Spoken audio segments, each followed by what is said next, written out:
Hello friends, welcome to PulsePoint. In this episode, more taxpayer money is spent on sex change surgeries in New Zealand than care for dying children.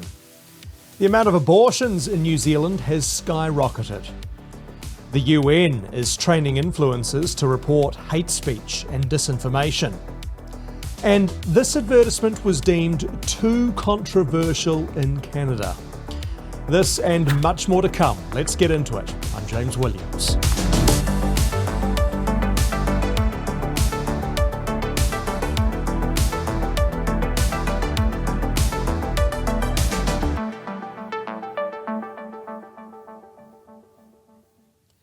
Newly released figures show that the government would rather fund sex change operations than look after dying children in their last days. Released under the Official Information Act, Health New Zealand Te Whatu Ora statistics show that the taxpayer is funding more than $1 million each year towards enabling people to surgically change their sex. $1.22 million was spent each financial year from 2020 to 2023 on transgender procedures. This has dropped back slightly in recent years, however. It's still registering above $1 million.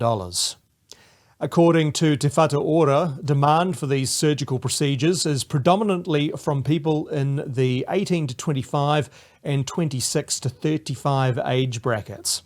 It says of the 326 patients on the waiting list, 243 have requested a feminising procedure and 83 a masculinising procedure.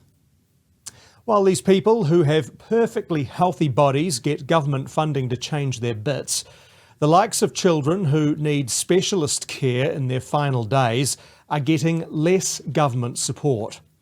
Starship Hospital in Auckland is the only paediatric palliative care facility which receives taxpayer funding, $977,000 annually. Other paediatric palliative care facilities around the country rely solely on donations to keep their doors open. In a recently released report called Unheard Cries, Rei Kotuku states that 3,000 children in New Zealand need palliative care services each year. However, only 25% of those children receive the care. It says that most dying children don't receive the care they require simply because they don't live in Auckland. The report says the public is often surprised to learn that children cannot access specialist palliative care in the way that adults do. It says adult hospices only support a small percentage of seriously ill children as staff are not trained in paediatric palliative care. And while GPs, paediatricians and nurses do their best, they also lack specialist training. Rei Kotuku states in the report that a specialised paediatric palliative care service across New Zealand would cost around $8 million a year.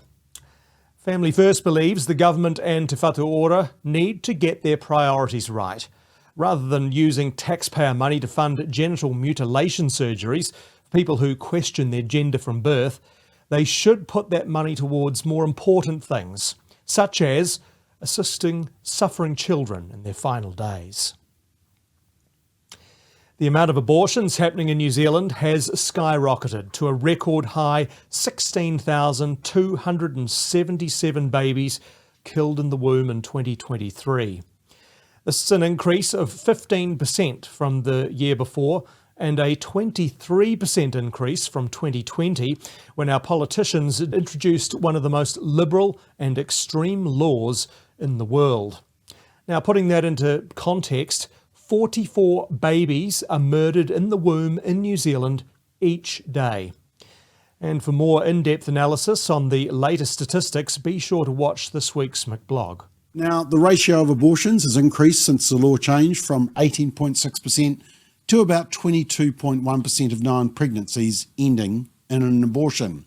So that's almost 1 in 4 pregnancies. Now, the report talks a lot about early abortions.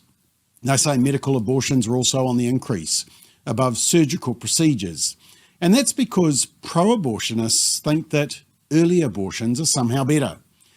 it appeases their conscience by saying, well, as the Director General of Health says in her opening, she says, quote, "Gestation at the time of abortion has decreased across all ethnic groups, demonstrating better outcomes for those seeking abortion services," end quote. Yeah, somehow they think it's better to kill them early. I mean, that's like saying it's okay to kill a young child, but not an older child. It just doesn't make sense. I mean, it's still a life, isn't it?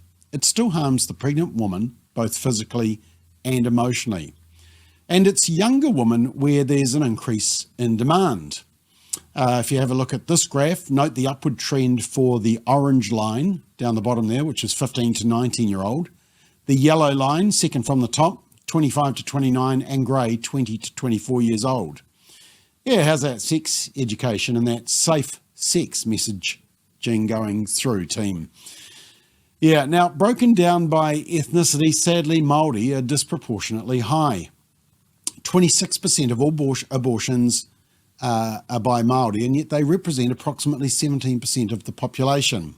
Oh, by the way, other, that yellow block, is generally white people, European, who shall not be identified. The United Nations is now targeting online influencers in an effort to indoctrinate them about the likes of hate speech and disinformation. UNESCO has partnered with others to provide a free online journalism course, which has already attracted more than 9,000 people from 160 countries. Now, check out this promo video and you will hear that one of the presenters of the training writes content on LGBTQ topics. I'm Sala Rosa, I'm a producer and a writer. I work with very talented video journalists, but usually I'm always behind the camera. And I'm Enrique, and I work as a journalist writing and producing vertical videos on LGBTQ+ topics for the Thomson Reuters Foundation, but I also make my own content for my personal channels. Together with the Knight Center for Journalism in the Americas and UNESCO, we have created a free online course for you, and it's called Digital Content Creators and Journalists: How to be a Trusted Voice Online. There are all kinds of players on digital platforms, and sometimes it's not easy to figure out whether the content we're seeing is reliable information. In this course, you learn how information is produced and consumed in the digital landscape and how creators and or journalists can foster media and information literacy on social media platforms. You'll also learn about the ethics of creating online content, providing verified information, the role of algorithms and AI in the online world. We'll work on understanding how to build trust with audiences and how creators and journalists can empower media and information literacy in their content. We'll also highlight the legal framework around freedom of expression and other guidelines that creators should be aware of.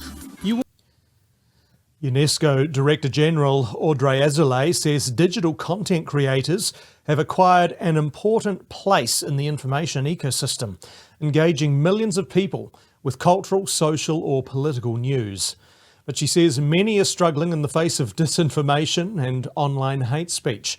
So as part of its mandate for media and information literacy, UNESCO will support them. Well, I think we can all see that the United Nations has identified that mainstream media is a dying breed.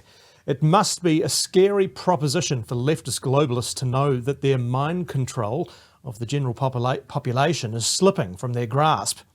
Training social media influencers is simply an attempt to keep control in an ever-changing media landscape. Given that a large part of the month-long course is focused on identifying, debunking and reporting misinformation, disinformation and hate speech, it is very clear that this is all about indoctrination. A Canadian pro-life group has had a billboard advertisement picturing a pregnant woman, yes, rejected because it creates too much controversy. According to a True North report, Patterson Outdoor Advertisements cancelled the campaign, saying that the requested image creates too much controversy, that the company received a lot of backlash for similar designs in the past, and the company cannot take the risk of public complaints. The pro-life organisation behind the billboard is Life Culture. Its executive, Susan Penner, has questioned how Canada has gotten to a state where the beauty and excitement of pregnancy is deemed controversial.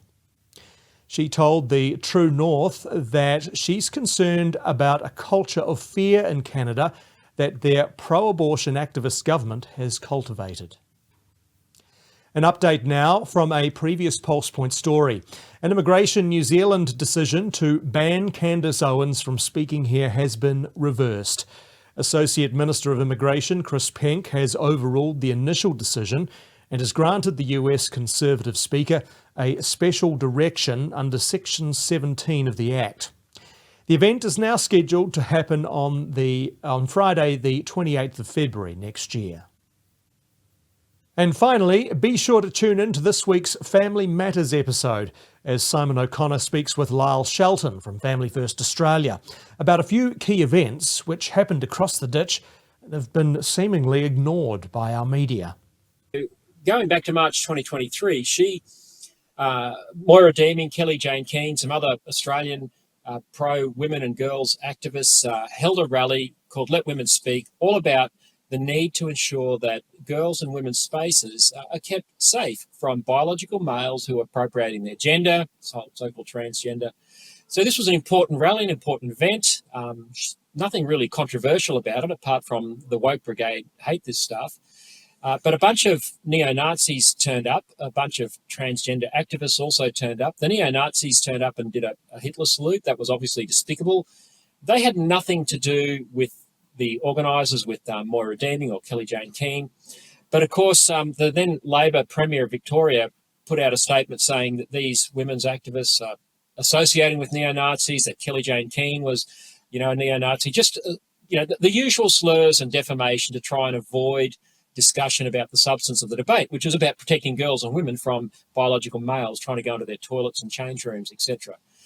So that became a big thing. Then Moira's leader, the Liberal John Pesciuto, the opposition leader, as you said, from the so-called centre-right party, Liberal Party here in Australia, supposedly Conservative Party, he was spooked by Premier Dan Andrews, and so he started accusing Moira also of associating with neo-Nazis, and that became a big issue. She was eventually expelled from the Liberals' party room, and in the course of all that, Moira was obviously quite aggrieved and distressed by this, because the imputation that she was a Nazi associate, that obviously was distressing for her family, for her children, and she wanted to clear her name. So she took legal action against the leader of her party, John Pesciuto, and sued him in the federal court for defamation. And last Friday, that verdict was handed down, and she won, which was terrific. Thanks for watching PulsePoint. You can check out more on our website, familyfirst.nz. I'm James Williams, wishing you a Merry Christmas.